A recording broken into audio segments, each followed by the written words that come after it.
Hey guys, welcome to the screening room. I've always found that some of the deepest truths aren't just found in the quiet, but in the stories we watch over and over again. I'm calling this series Redemption Through the Screen.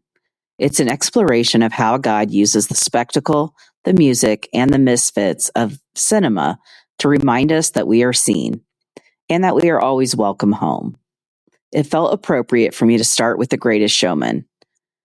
I've actually lost count of how many times I've seen it, but every single time, from that first theater seat to my own couch, I find another layer of grace waiting for me in the music and the story of redemption found within.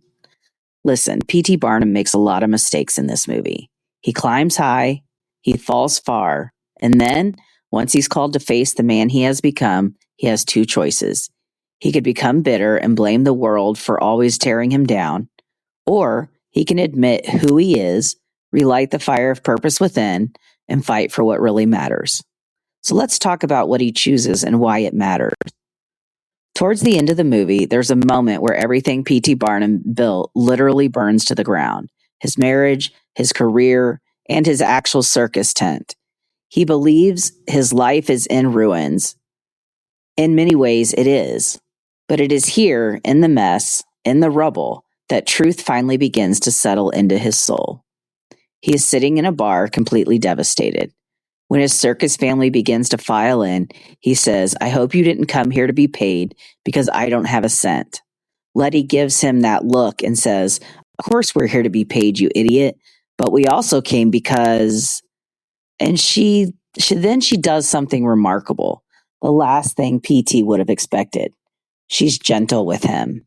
She is kind and loving, reminds him they are a family.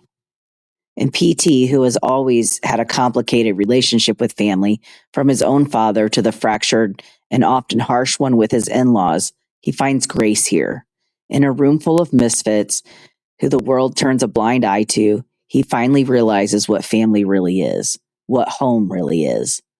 For someone who thought his value was only in the paycheck or the spectacle he could offer the world, hearing that they were there for him, not the show, was the safe harbor he needed. He stands up, begins walking around the bar, staring at all the pictures that document his journey. He sings, "I drank champagne with kings and queens, and it was never enough." But then his gaze falls on a photo of his wife and kids. In this moment, and in the beautiful grace his found family has extended to him, he finally realizes he lost sight of why he started. He didn't start the circus on a whim. It had been a dream inside of him since he was a child, living in poverty after the death of his father. He dreams of a life with charity, his best friend from childhood. He works hard to make a life for himself in charity. And after many false starts, he finds success in the circus. And that drive for success is the very thing that distracts him from his true purpose. His dreams, for all intents and purposes, did come true. He married the girl of his dreams and built a life and family with her. He has a thriving career, and the world is opened up with opportunities beyond what he could have imagined. And as all men do, women included in this, we're talking humankind, he was lulled into thinking that striving was the end goal, that working hard and making money was the proper way to provide for his family. He wasn't wrong. Somewhere along the way, the adult P.T. Barnum forgot about the little boy inside him.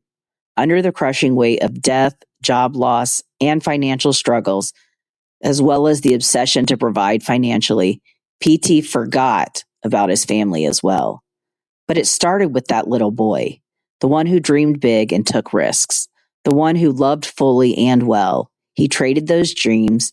He buried the little boy because the world told him success was the best way to love your family and provide for them. It took his literal circus burning to the ground and sitting in the ashes of what once was for PT to begin to remember who he was, to invite that little boy with his wide-eyed innocence back in, to remember what it was like before all the money and fame.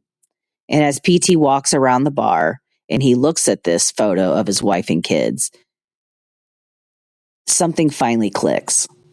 He had previously sat in the ruins thinking that his life and career were over.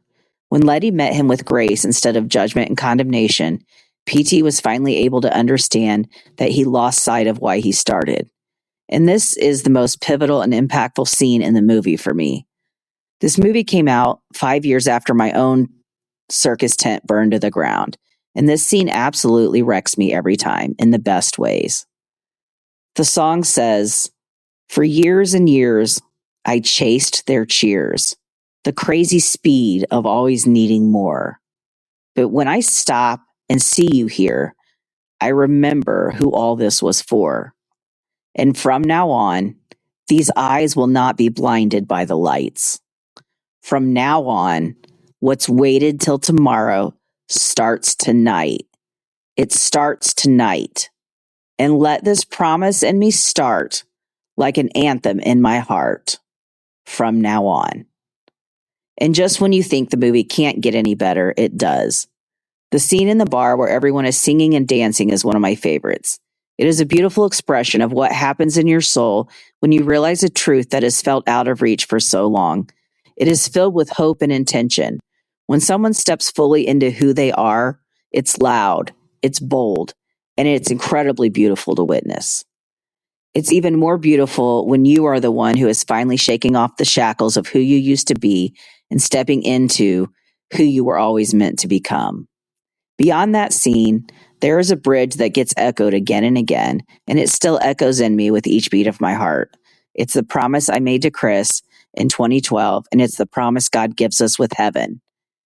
And we will come back home. We will come back home again. So why does this matter?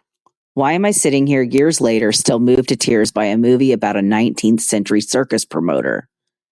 It matters because we all have a little boy or a little girl inside of us that we've buried under the pressure to provide, the obsession with success, or the weight of who the world told us we should be.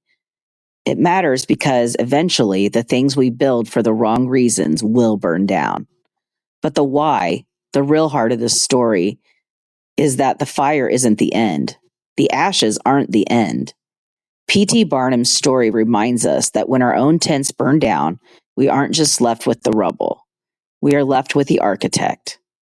We often think we are the ones putting on the show, but the greatest show of all, the story of our lives, is actually being written by a God who specializes in bringing dead things to life. As it says in Isaiah 61:3, he provides for those who grieve, to bestow on them a crown of beauty instead of ashes, the oil of joy instead of mourning, and a garment of praise instead of a spirit of despair. The why behind this story is the same why behind the promise I made to Chris in 2012 and the one God makes to us. We think success is the end goal, but God's goal is always our heart. He allows the spectacle to fade so we can finally hear his voice and remember his promise in Jeremiah 29:11. "For I know the plans I have for you, declares the Lord, plans to prosper you and not to harm you, plans to give you hope and a future." Even in the rubble of that bar, PT had a future because he finally saw the truth. Our redemption isn't a show we perform. It's a gift we receive when we finally come home to him. Because the truth is, the greatest showman of our lives isn't us. It's the Creator who is writing a story of redemption that no circus tent could ever contain.